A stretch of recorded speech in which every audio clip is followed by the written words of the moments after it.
কল্পনা করুন, আকাশ আজ অস্বাভাবিকভাবে অন্ধকার, বাতাসে নেই কোনো শান্তি। হঠাৎ আকাশ থেকে শুধু পানি নয়, নেমে এলো আল্লাহর ফয়সালা।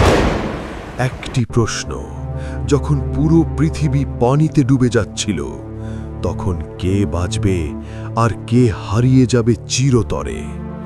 এটা শুধু গল্প নয়, এটা মানুষের ইতিহাসের সবচেয়ে ভয়ঙ্কর সতর্কবার্তা।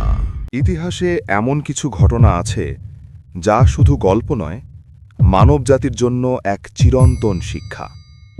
হজরত নূহ আলাইহিসসালামের কিস্তির ঘটনা কেবল একটি বন্যার গল্প নয়, এটি অবাধ্যতার পরিণাম, এটি ধৈর্যের দীর্ঘ পরীক্ষা, এটি ঈমান আর অবিশ্বাসের চূড়ান্ত বিভাজন। আল্লাহ কোরআনে বারবার এই ঘটনাকে স্মরণ করিয়ে দিয়েছেন, যেন মানুষ শিক্ষা গ্রহণ করে। আজ আমরা ফিরে যাচ্ছি হাজার হাজার বছর পেছনে, মানব ইতিহাসের এক ভয়ঙ্কর অধ্যায়। হজরত আদম আলাইহিসসালামের পর মানুষ ধীরে ধীরে আল্লাহকে ভুলতে শুরু করল। প্রথমে ছিল সম্মান, তারপর স্মৃতি, তারপর তৈরি হল মূর্তি। নূহ আলাইহিসসালামের যুগে মানুষ ৫ জন নেককার ব্যক্তিকে ইবাদতের পর্যায়ে তুলে নিল: ওয়াদ, সুয়া, ইয়াগুস, ইয়াউক আর নাসর। ধীরে ধীরে শিরক ছড়িয়ে পড়ল। আল্লাহকে ছেড়ে মানুষ পাথরকে সেজদা করতে লাগল। ঠিক তখনই আল্লাহ পাঠালেন একজন নবী, হজরত নূহ আলাইহিসসালাম। নূহ আলাইহিসসালাম একদিন নয়, ১ বছর নয়, পুরো ৯৫০ বছর মানুষকে ডাকলেন, দিনে রাতে, গোপনে প্রকাশ্যে। তার আহ্বান ছিল, হে আমার কওম, আল্লাহ ছাড়া তোমাদের আর কোনো উপাস্য নেই। কিন্তু মানুষ হাসত, ঠাট্টা করত, নবীকে পাগল বলত। কোরআন বলে, তারা আঙুল কানে ঢুকিয়ে নিত, কাপড় দিয়ে মুখ ঢেকে নিত, যেন সত্য কখনো তাদের স্পর্শ না করে।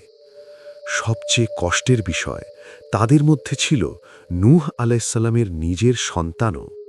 ৯৫০ বছর পর, যখন আর কোনো আশার আলো বাকি নেই, আল্লাহ নূহ আলাইহিসসালামকে বললেন, তোমার কওমের আর কেউ ঈমান আনবে না। এ এক ভয়াবহ ঘোষণা। তারপর আসে অদ্ভুত নির্দেশ, একটি কিস্তি বানাতে হবে। চতুর্দিকে নেই কোনো নদী, নেই কোনো সমুদ্র, শুধু শুকনো জমি। মানুষ হাসত, উপহাস করত, নূহ, তুমি কি নাবিক হয়ে গেছ?